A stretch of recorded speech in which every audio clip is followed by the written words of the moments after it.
anyone wants to throw that out there as well. Thank you. Thank you very much. So, as I look at our guests, man, those are some good-looking future Rotarians. We welcome you all back anytime you'd like to come. We've had some great programs, have some good ones moving forward. So please reach out to one of us if you're interested in coming again, interested in joining.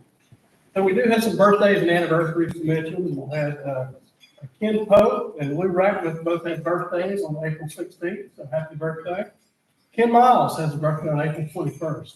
And tax season's over, you'll get to actually celebrate. So happy birthday to all of you.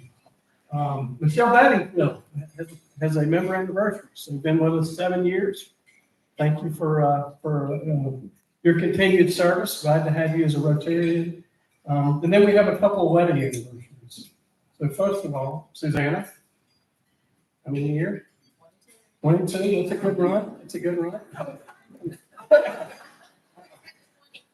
Is he on like a yearly contract or you can do 10 years?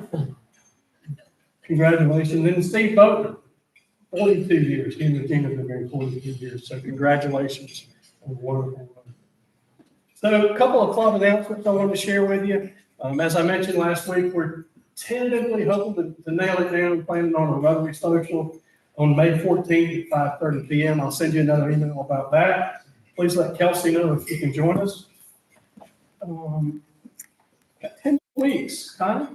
10 more weeks. I'm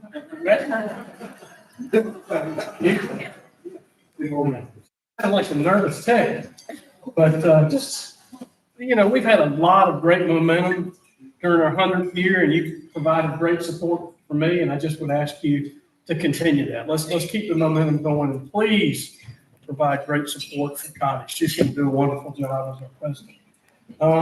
John, 100 Pine, do you want to make a quick announcement? No. I will hear cards on the table. Again, we're trying to get 100 meetings for blood for the 40 blood drive this year. This is our third. We're a little behind. QR code on the back will help you register. Please consider getting blood on 21. Thank you, John. One more thing, we do have a board meeting right after this meeting. So if you need a makeup, if you're a board member, just know we're going to meet about 105, 110 on the board. Happy Dollars. We have a couple minutes for Happy Dollars. Who wants to make an announcement? Who has something great going on in their family or community life? Okay.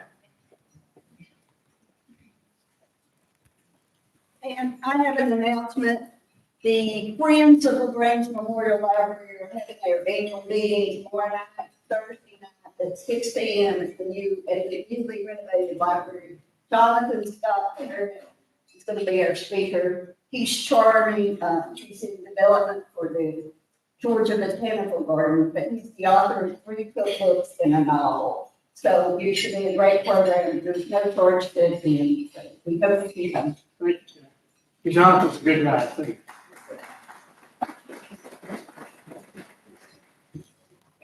I put a couple of announcements on your table. My friend Kane Bradfield, Coach Kane Bradfield, is doing a summer camp. We just got good news from the school system. They're going to fund 25 kids. We're trying to raise money to take 25 more, 8 weeks of day camp. So I've got a couple of dollars to put in there. And I'm hoping that some of y'all would consider joining me. I'm going to have the team, and we're going to be kicking it for kids May 18th at LaGrange College, a double elimination football tournament. And if I can do it, y'all can do it. Thank you, Mike.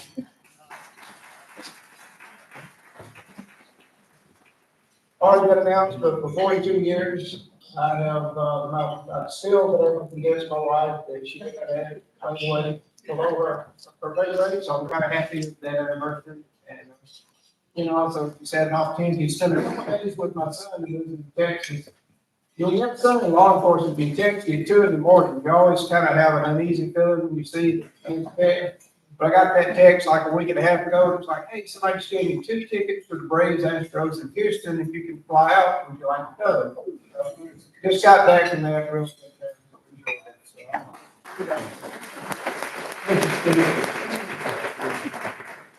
We're going to move forward and start a little bit early with our program today. I'm going to ask Brent Gibbs if we can introduce our speaker.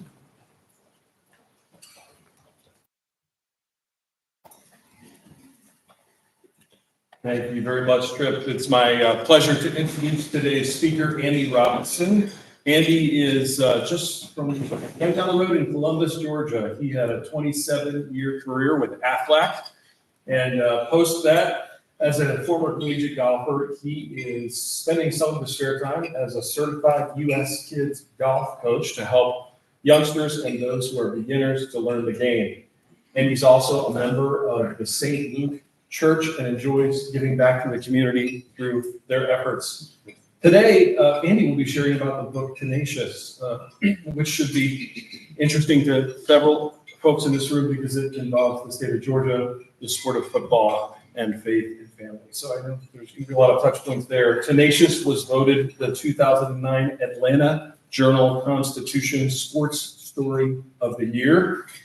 And it's been described as a tender love story, a thrilling sports story, and an unforgettable testimony to the power of faith. Would you welcome Andy Robinson?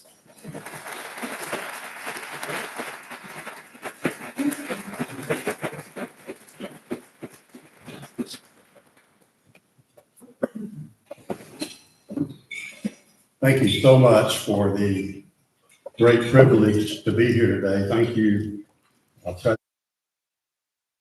for the opportunity to be a part of your 100th anniversary. I think that deserves a round of applause in and of itself.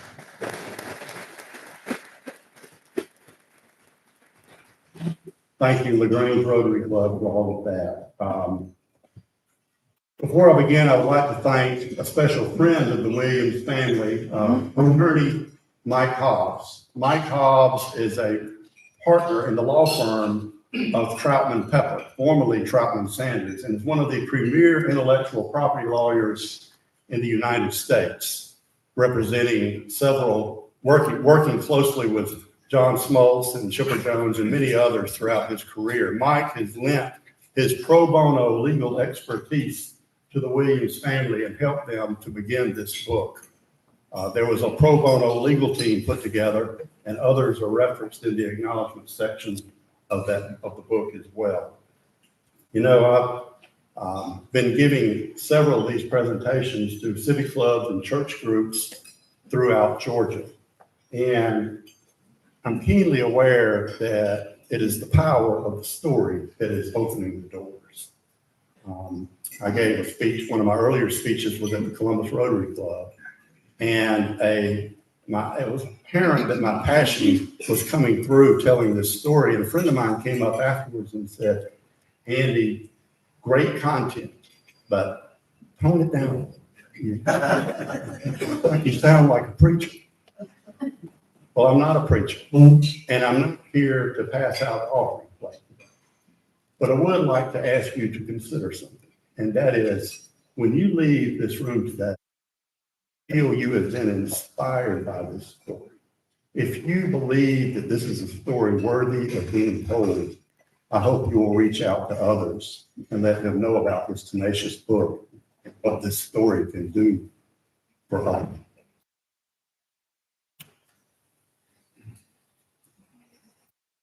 You know, I'm here to share a story, a great Georgia story. The story of Coach Jeremy Williams and the Williams family. Coach Jeremy Williams led Greenville, Georgia High School to a thrilling, undefeated regular season in the year 2009, all the while courageously battling ALS, Lou Gehrig's disease. He was named the National High School Football Coach of the Year. He was voted the Atlanta Journal-Constitution Sports Story of the Year. Some of you may remember the family was profiled on the hit TV show Extreme Home Makeover several years ago. While that made for compelling television, it only told a slice of the story. Tenacious gives you the rest. A tender love story, a thrilling sports story, and an unforgettable testimony to the power of faith and grit in the face of almost overwhelming adversity. And now I'd like to show you a book promotional video about Tenacious.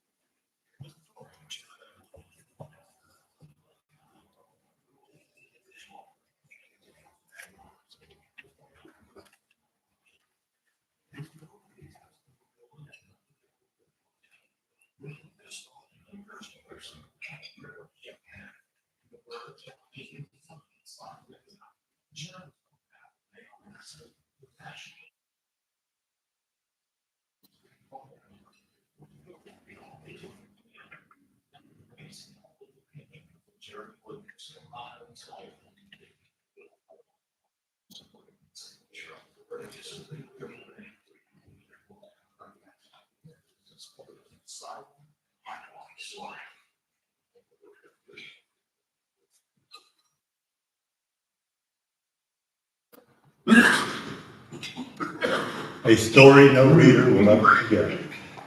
Jeremy Williams was raised in Columbus, Georgia. He played Little League football on the Edgewood Ball Field in East Columbus. He later attended Kendrick High School, where he was an all-star athlete and a member of the National Honor Society. Jeremy and Jennifer Williams met in the 8th grade. Jeremy borrowed Jennifer's bottle of Whiteout. And it's my understanding that now, almost 40 years later, Jennifer Williams still owns that original bottle of Whiteout. And when they were seniors in high school, it was Jennifer who led Jeremy to a Southern Baptist Conference youth group convention in Macon, Georgia, where he then decided to glorify God. Jeremy Williams played 4 years at the University of Memphis. He set the all-time record for tackles by a defensive back. His nickname was the Georgia Assassin for his ferocious style of play. And yet I've heard that he often listened to gospel music in the locker room. September 2nd, 1991, one of the greatest upsets in the history of college football. Memphis upset Southern Cal at LA Coliseum. It was on national TV. It was Labor Day and the only college football game on national TV. And Jeremy Williams, number 19, was named the defensive player of the game. It shook Tennessee, and some say Beale Street in Memphis was never quite the same. A moment for Memphis sports fans. Jeremy and Jennifer Williams were married in 1993. They toasted champagne glasses filled with Dr. Pepper, which prompted the wedding photographer to say that was likely a first in wedding history.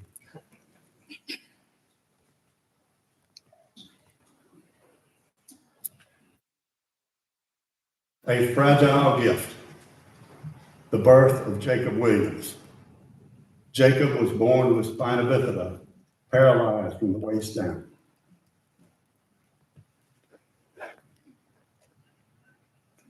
What does one do the day they're given a terminal diagnosis with no cure?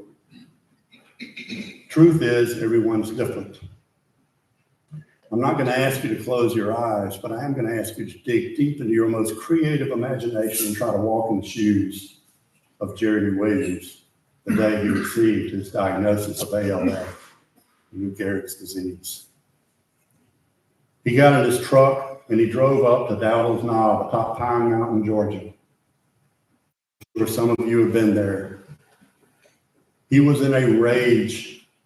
He was angry, and he was going up there to duke it out with God. He lashed out with his fist raised at the heavens with a fury in his soul. And then he fell and wept for a long time.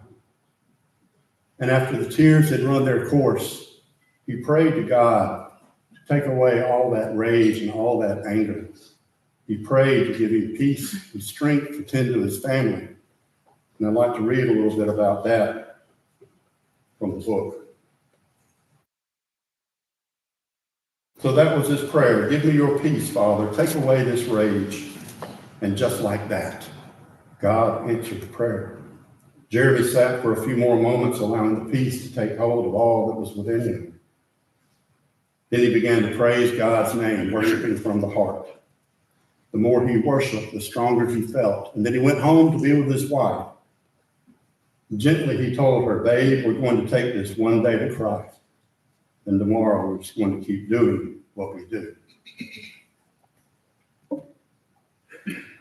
God truly took away all that rage. He took away all that anger, and he replaced it with an infectious smile and zinging humor that Jeremy Williams became so well known for. Ask all the coaches, ask those who knew him best. His smile would light up a room, and often later terminal patients would seek out his counsel, his wisdom, and his humor to feel better, to be inspired.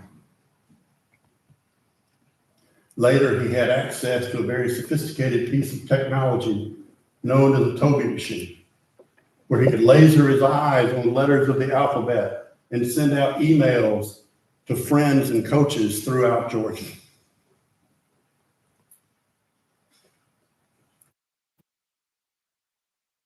It's been said, we make a living by what we get, but we make a life by what we give. This fuzzy photo speaks volumes of who Jeremy Williams was. In 2008, he loaded up his team of players and took them to a Fellowship of Christian Athletes camp in Carrollton, Georgia. It was one of FCA's biggest events, and Jeremy Williams had been invited to be one of the guest speakers that day. He decided publicly to announce his ALS diagnosis for the first time. More than 500 student athletes swarmed and covered him in prayers that day.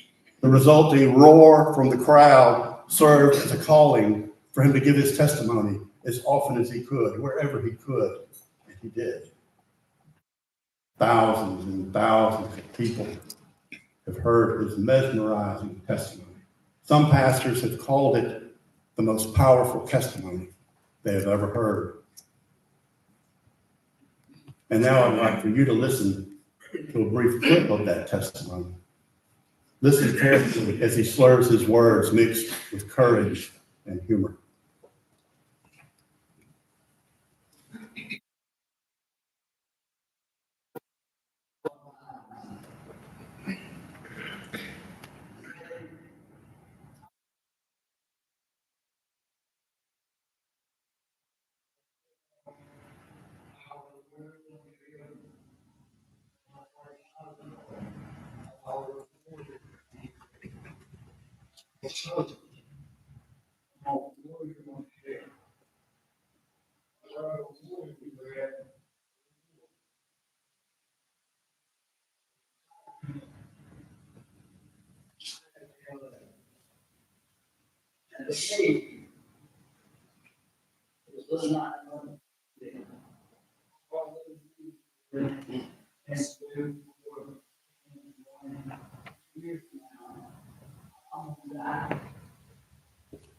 It's really, I'm not there for you.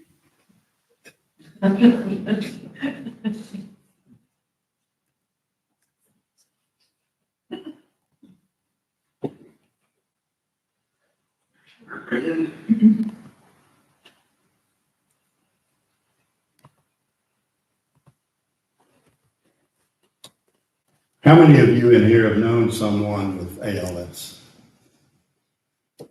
Well, I'm sure you know ALS withers the body, but the mind stays clear.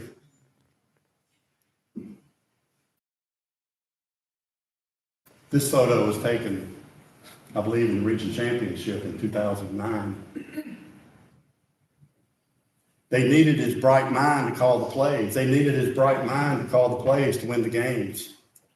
ALS withers the body, but the mind stays clear. Even though he was slurring his words, they needed his bright mind to call the plays.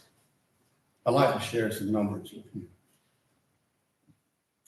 The World Health Organization estimates Up to 1 billion people experience some type of neurological disorder, whether it be epilepsy, Parkinson's, MS, stroke, seizures, migraines, tumors, and many others that fall under that vast umbrella. How many of those does this tenacious story serve to inspire? I personally knew someone recovering from a meningioma brain tumor who rode 130 miles just to see Coach Jeremy Williams coach at a final state playoff game, to be inspired. How many more does this story serve to inspire? Now I'd like to show you a clip from a documentary that is referenced in the book.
Back to 2009, and here's where the story began to take a life of its own. Coach Jeremy Williams was leading the Greenville, Georgia Patriots through an undefeated regular season, a season of miracles, all while courageously battling ALS, Lou Gehrig's disease. The Atlanta Journal-Constitution ran a series of articles profiling this team and this coach. It went viral. It rocked the Georgia sports world. And for whatever reasons, I read the article and I was drawn to Greenville to go see that final state playoff game. The Patriots lost the game on the scoreboard, but it's what I saw after the game that stood out to me the most. Greenville fans poured out onto the field. Jeremy Williams led his team, his players, and his coaches to a midfield meeting with the other team and the other coaches. And then much later into the evening, after the crowd had left the field, bye to his team in the locker room, after the dust had settled and the smoke had cleared, I saw Jeremy Williams making his way back down onto the field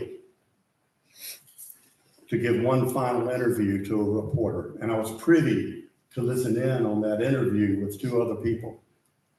And I heard Jeremy Williams speak for the very first time, slurring his words, praising God, praising his family, his team, his coaches, the other team, the other coaches, all with a smile on his face. Greenville, Georgia was a beacon of light that night. It was truly victory in defeat. In driving home, I thought if anyone deserved to be the National High School Football Coach of the Year, it was Jeremy Williams. So I nominated him for the award, and he won the award. The National High School Coaches Association is located in Easton, Pennsylvania. They boast a membership of 400,000 coaches and administrators throughout the United States.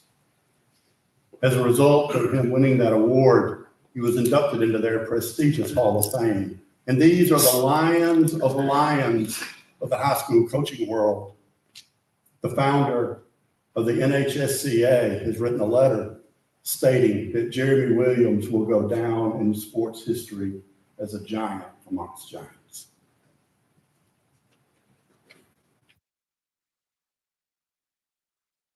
So where are the Williams today, and why am I here? I had the privilege of being invited to attend Josie's college graduation at Columbus State University a few months ago. Josie Williams just graduated from CSU with a 4-year 4.0 grade point average. Jacob Williams. Just 2 years ago, Jacob was a member of his high school track team. He set a personal record in the 200-meter wheelchair race and a personal record in the shot put. Ebullient Jacob Williams, full of life. Jacob is now a sophomore at Columbus State University and one of the biggest Georgia Bulldog fans you'll ever find. Not long ago, Jeremy Williams was recognized at the state capitol as one of Georgia's Citizens of the Year. Jennifer Williams is now teaching special needs children in Meriwether County.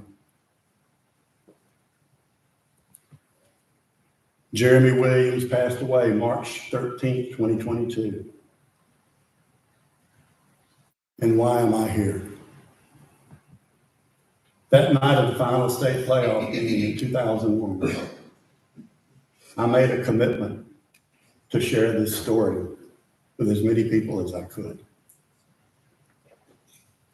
When the end was near and as time went on, I got to know the Williams better, attending Bible study at his home on Wednesday nights, various FCA banquets. And as time went on, it renewed my commitment the more I got to know the family. And when the end was near, I was at his bedside, and I thanked him for his courage, his inspiration to so many, his selfless love. And I thought about and let him know that, we all have heroes in our lives. And for me, it was the three men in my life were my father, Zeke, my brother, Pete, and Coach Jeremy Williams. We make a living by what we get, but we make a life by what we give. Jeremy Williams' life was full of giving. There's no doubt about that. Thank you so much for the great opportunity and privilege to be here today to share this story with you. I hope that if you have been encouraged and inspired by this, you will reach out to others far and wide to let them know about the power of this story and what it can do for others. Thank you.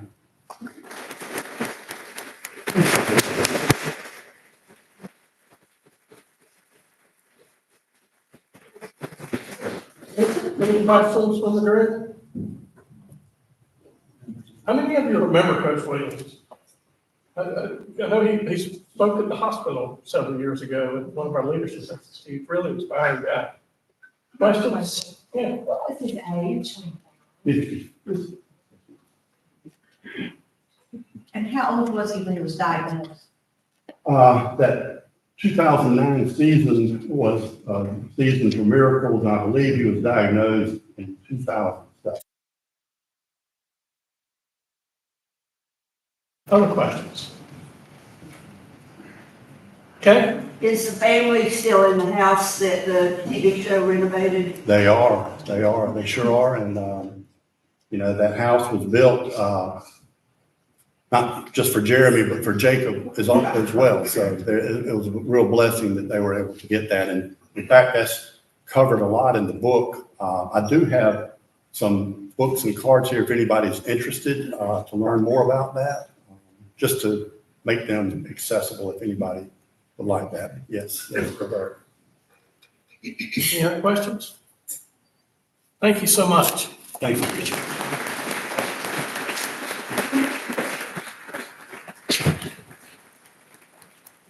Andy, we appreciate you being with us, appreciate you sharing this story, not just with us, but around the world. So thank you for your commitment and heart for sharing that. So we are going to make a donation in your honor to Polio Plus, which is Rotary International's effort to eradicate polio worldwide. Want to let you know we have some great programs coming up the next few weeks. Next week will be Dr. Danielle Fallon, who's the Dean of Emory's Rollins School of Public Health, so it should be timely and very interesting. May 1st, Sally Bethea, founder of Chattahoochee River Keeper, will be with us. May 8th, Brian Ginn with PCOM is going to come and talk about a partnership with LaGrange College. And then May 15th, Eric Gerard is going to come give us an update on the Wellstar Augusta partnership. So really interesting and relevant to what's happening here locally. So again, thank you for your time. Thank you for sharing that. Hope you all have a great rest of the week. We're adjourned.